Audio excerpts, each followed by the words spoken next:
Bonjour et bienvenue dans votre revue de presse de ce vendredi 18 octobre 2019. La polémique née du passage du Sénégal devant le Comité des droits de l'homme de l'ONU, en lien notamment avec l'affaire Karim Wade, intéresse les journaux parvenus ce vendredi au groupe Médias du Sud.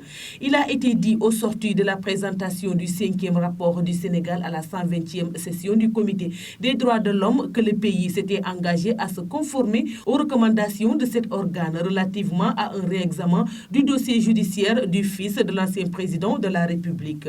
Une information démentie dans la foulée par le ministère sénégalais des Affaires étrangères. Il n'a été nullement question de réhabilitation lors de l'examen du 5e rapport du Sénégal devant le Comité des droits de l'homme des Nations Unies.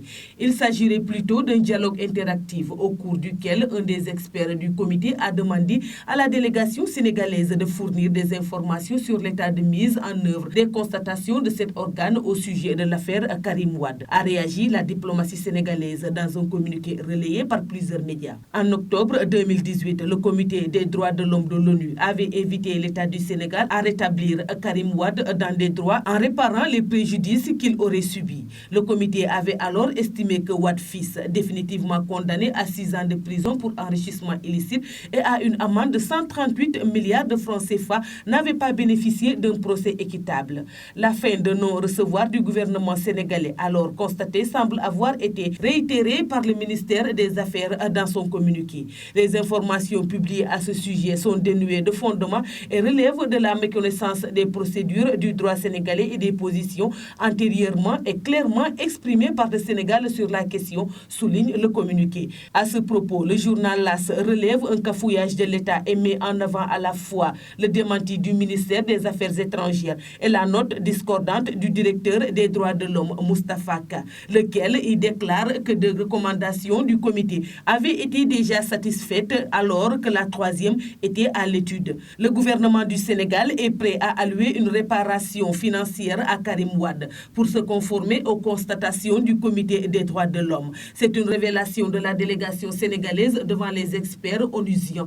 Mais le ministère des Affaires étrangères dément que la délégation n'a jamais pris des engagements allant dans le sens d'une réhabilitation ou d'une réparation, écrit à son tour le quotidien. Le journal n'hésite d'ailleurs pas à pointer une cacophonie au sommet de l'État. De son côté, l'Observateur évoque une mini-crise au sommet de l'État et pointe du doigt les confusions et incohérences de la communication gouvernementale sur le cas Karim Wade. 2 membres de la délégation qui avaient représenté le Sénégal à la 127e session du Comité des droits de l'homme de l'ONU à Genève sont convoqués aujourd'hui vendredi pour une séance d'explication, croit savoir le journal du groupe Futur Média. L'État dément au sujet d'une supposée réhabilitation de Karim Wade ou de réparation d'un préjudice qu'il aurait subi, écrit Le Soleil, dont la une est illustrée d'une photo du fils de l'ancien chef de l'État. C'est dénué de tout fondement et ça relève de la méconnaissance du droit sénégalais et des positions antérieurement et clairement exprimées par le Sénégal sur la question, renchérit le quotidien en citant un communiqué du ministère des Affaires étrangères. Pendant ce temps, d'autres publications tirent déjà le bilan de la célébration jeudi à Touba du Grand Magal, manifestation religieuse commémorant le départ en exil du fondateur du mouridisme, Cheikh Ahmadou Bamba, durant la colonisation française. Bamba, célébré dans la ferveur et sous un soleil de plomb, affiche à sa une Vox Populi qui présente le jour de la célébration de l'événement comme étant le plus important dans la vie d'un disciple mouride.